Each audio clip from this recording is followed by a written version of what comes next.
Let me just talk you through the lineup. Arnold Tournon of France, Matthew Crampton of Great Britain, Chris Hoy of Great Britain, Christoph Volikakis of Greece, Toshiaki Fushima of Japan, and from the Netherlands, Teun Mulder. So Chris Hoy chasing his second world title here, and he is the defending world champion. Had a winning streak of 21 victories straight in the Keirin.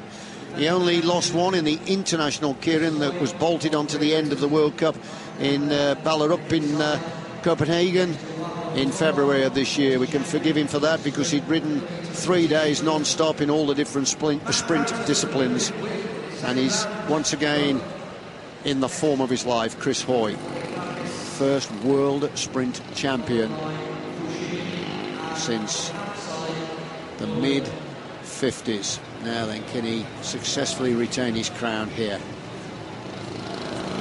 Well, we didn't get a gun. That's the second time that has happened. What on earth is the starter doing there? He is on the inside of the sprint coach. So we're just waiting for the signal to be given to the Derny bike. It has now been relayed to him, and he's just started his slow build-up.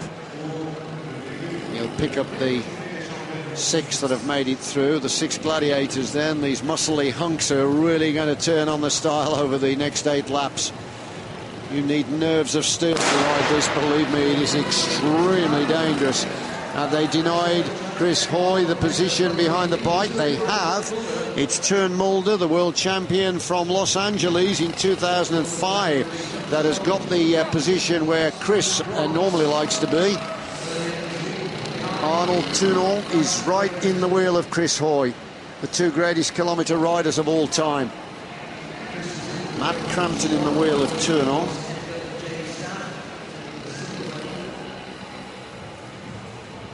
Very quiet in the arena at the moment, but believe me, it will certainly erupt once this race unfolds.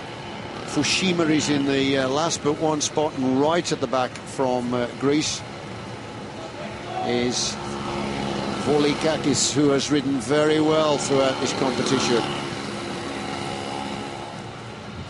Pace just beginning to lift slowly. They'll start to look over their shoulders, the right shoulders, to see that nobody's beginning to make a move. You're not allowed, of course, to go on the inside. That's called the Côte d'Azur in track racing, and that is off limits. It's not on course. If you do that, you would be DQ'd. So 4 more to go. Pace beginning to lift all the time. You can feel the tension here. It's like a taper burning. 1 kilometre left. Chris Hoy's favourite distance. Is he going to try and make a move up onto the shoulder of Mulder, or is he happy? He's given himself just a little bit of daylight to work in. Tournon is looking behind anxiously to see if anyone is trying to come around him, and it's just the Greek that's made the first move, and that's Volikakis. Now then, Chris Hoy will try and keep him out. We'll lose a little dirty bike immediately. Chris Hoy reacts, and now he will try and hang on to the head of the race, because that's the tactic he loves. He's now starting to wind the pace up. Chris Hoy with 2 laps to go, chasing his second world title here in Manchester, and looking for a successful defence of his crown. With a bell this time, nobody's got the horsepower to get round Hoy. I can't believe he's going to lose this. 250 metres remaining, and now Hoy really beginning to unload. Mulder's up into the wheel, and third place at the moment is Volikakis of Greece. Chris Hoy coming now into the finishing straight. The line is beckoning, and Hoy's going to take it. Hoy takes gold medal number 2 of the World Championships for him. It looked like Mulder of the Netherlands for silver, and they'll tidy up the bronze in a moment, but Volikakis of Greece may have stolen it.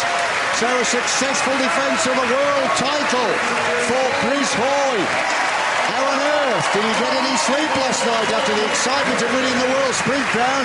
Well, he must have closed his eyes at some time, because he's come here all fired up, and he wins another gold medal, taking the British tally to 9. Ian Dyer, sprint coach, celebrating with Shane Sutton.